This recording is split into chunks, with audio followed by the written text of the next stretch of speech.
Ассалаумағалейкум қазақ елі, отандастар, жерлестер, туыстар, бауырлар. Мен Маржан қыздарыңыз әдеттегідей Америкадан алдарыңызға шығып тұрмын. Бүгін сіздермен талқылағым келіп тұрған мәселе бұл жаңағы қазақ халқына деген қор жайында.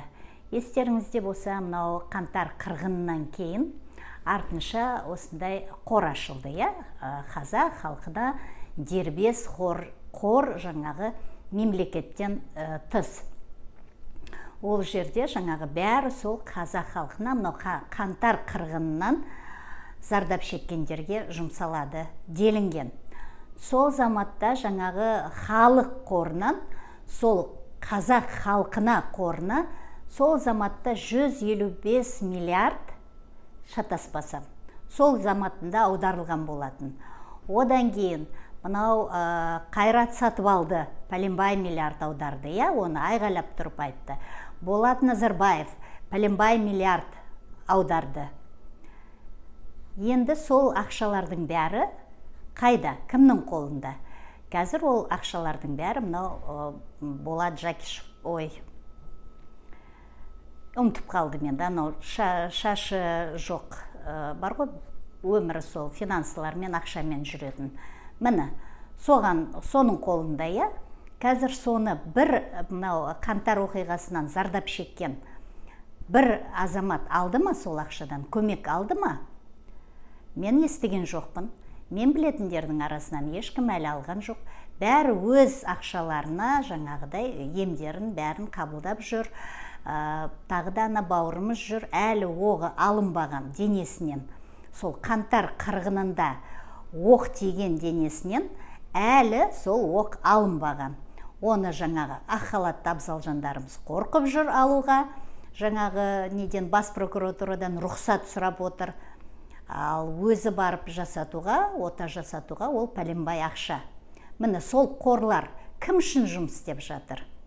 Белгісіз, Міне Назарбаевтың да атында қор бар. Ол қаяққа кетіп жатыр, ол ақша. Қазіргі таңда Назарбаев міне Араб әмірлігінің азаматы болды.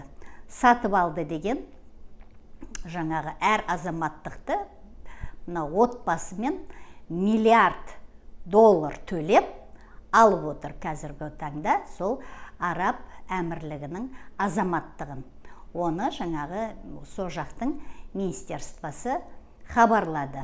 Ал біздің үкімет ол жайлы әлі естімепті де, білмепті де. Міне журналист жігіттердің, қыздардың құлағына алтын сырға дейді ма, қалай айтады. Соны сұраңыздаршы. Сол жаққа жетіп жатқан кездеріңде, шығып жатқан кездеріңде.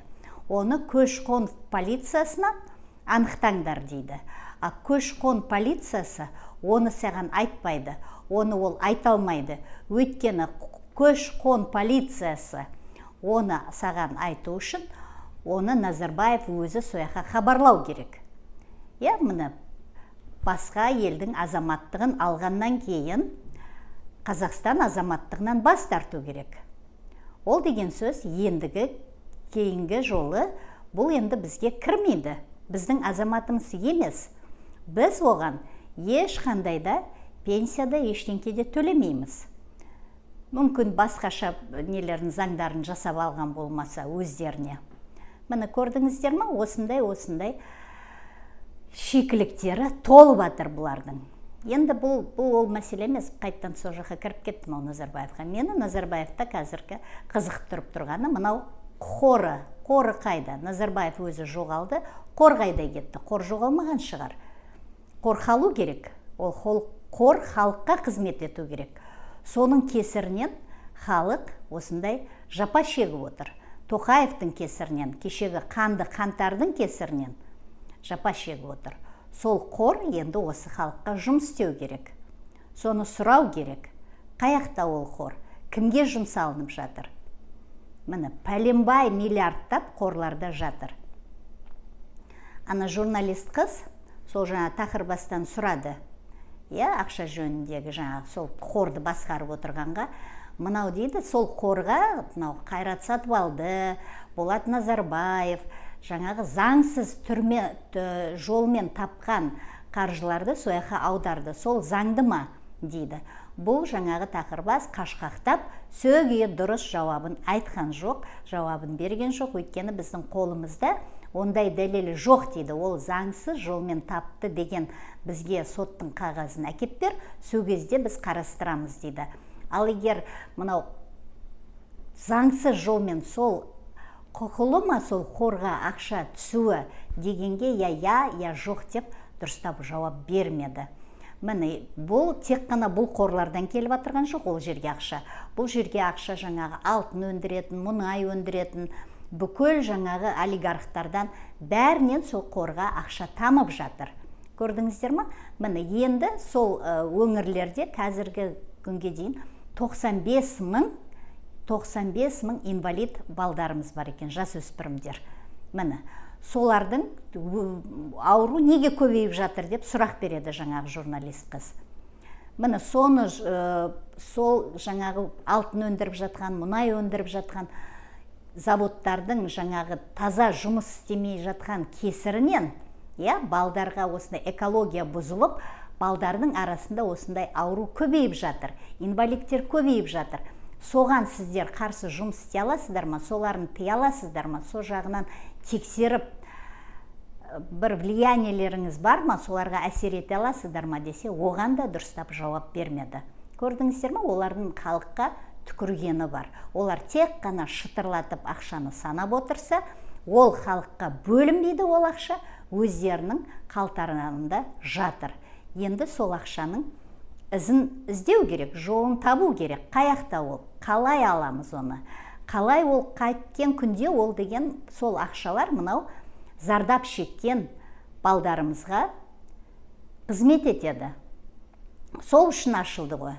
Қанды қаңтардың артынша бірденнен жаңағы қазақ халқына деген қор. Енді беріңдер сол қордың ақшасын. Қаншама халық жүр. Емін ала алмай, мынау түрмеден сендер қинаған балдарымыз, сендер мүгедек қылған балдарымыз қазір жүр. Емін домын ала алмай. Міне халқым, үндемей жата беруге болмайды. Жыламаған балаға өздеріңіз білесіздер не жоқ екенін. Сол үшін де үйреніңіздер, өздеріңіздің құқықтарыңызды талап етіп үйреніңіздер. Талап етіңіздер. Мынау ертеңгі болайын деп тұрған референдумға алданбаңыздар. Ешқандай да өз жерде өзгеріс жоқ. Қазақ елі, бірігіңіздер.